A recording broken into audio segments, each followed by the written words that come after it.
C'est une guerre d'un genre nouveau. Les cyberattaques entre États, avec pour cible principale les États-Unis ou les démocraties européennes comme la France. Dernier exemple en date, il y a quelques jours, l'ANSSI, l'Agence nationale de la sécurité des systèmes d'information, révèle sur son site qu'un logiciel, Centréon, a été victime de cyberattaques.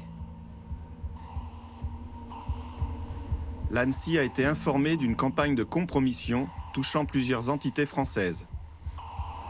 Des entités qui utilisent ce logiciel, parmi elles, Total, EDF, Air France ou encore la RATP.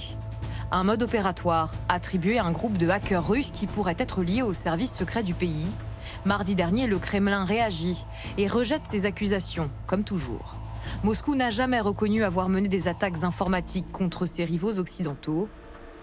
En 2017 déjà, le président Vladimir Poutine, alors reçu par Emmanuel Macron, réagissait à une question sur les hackers russes. Est-ce que ce sont des hackers russes ou pas? Ce qui est sûr, c'est que ce ne sont pas des faits établis. Le cyberespace, un récent champ de bataille géopolitique, stratégique aujourd'hui. Une zone de conflit, d'attaque et de menaces. En 2019, la cyberdéfense française se dote d'une nouvelle doctrine, assumée par la ministre Florence Parly, qui souhaite envoyer un signal au monde entier. Ce signal, c'est que nous sommes prêts à utiliser le cyber qui est une arme, et donc dans un sens offensif, et que non seulement nous y sommes prêts, mais que nous le faisons déjà dans le cadre des opérations extérieures que nous menons sur un certain nombre de théâtres. Alors nous ne disons pas tout, puisque bien sûr il y a des choses qui sont classifiées, mais nous souhaitions pouvoir exprimer de la façon la plus publique qui soit que nous ne sommes pas naïfs. Une stratégie que certains jugent pourtant insuffisante. En mars dernier, une quarantaine de députés Les Républicains déposent une proposition de loi portée par Jean-Louis Thériault. Elle vise à élargir l'arsenal de mesures et de riposter en utilisant les mêmes méthodes que les hackers. L'une des techniques pour faire des cyberattaques, c'est d'installer des virus dormants dans les systèmes de l'adversaire. Et au moment jugé opportun, d'activer ces virus dormants.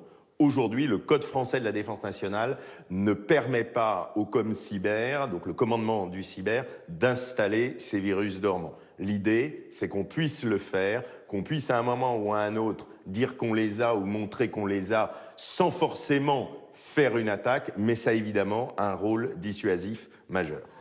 Autre pays soupçonné d'être complaisant, voire complice des cybercriminels, la Chine. À l'occasion d'un sommet UE-Chine en juin dernier, Ursula von der Leyen accuse l'Empire du Milieu de cibler les États européens. Nous avons vu des cyberattaques contre des hôpitaux et des data centers. Nous avons aussi constaté une augmentation de la désinformation en ligne.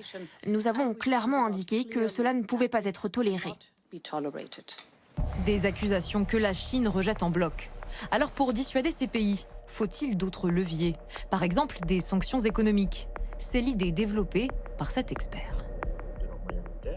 Il faut qu'ils comprennent que le coût est plus important que le gain. Et pour cela, encore une fois, je reviens à l'importance d'intégrer cela dans les négociations économiques qui permettront justement d'infliger ces coûts. Les sanctions individuelles que l'on a pu voir sur quelques acteurs permettent d'envoyer des messages, mais aujourd'hui ne changent pas suffisamment l'équation pour réduire le nombre de cyberattaques. Peu dissuasif pour la Corée du Nord, déjà soumise à des sanctions économiques. Ces derniers jours, ces trois visages ont fait la une des journaux. Des agents nord-coréens inculpés aux États-Unis de piratage bancaire. En utilisant des claviers d'ordinateur plutôt que des armes, ils sont les numéros 1 des braqueurs de banques dans le monde. La Corée du Nord, c'est un syndicat du crime avec un drapeau. Des pirates qui seraient parvenus à détourner aux États-Unis pas moins d'1,3 milliard de dollars.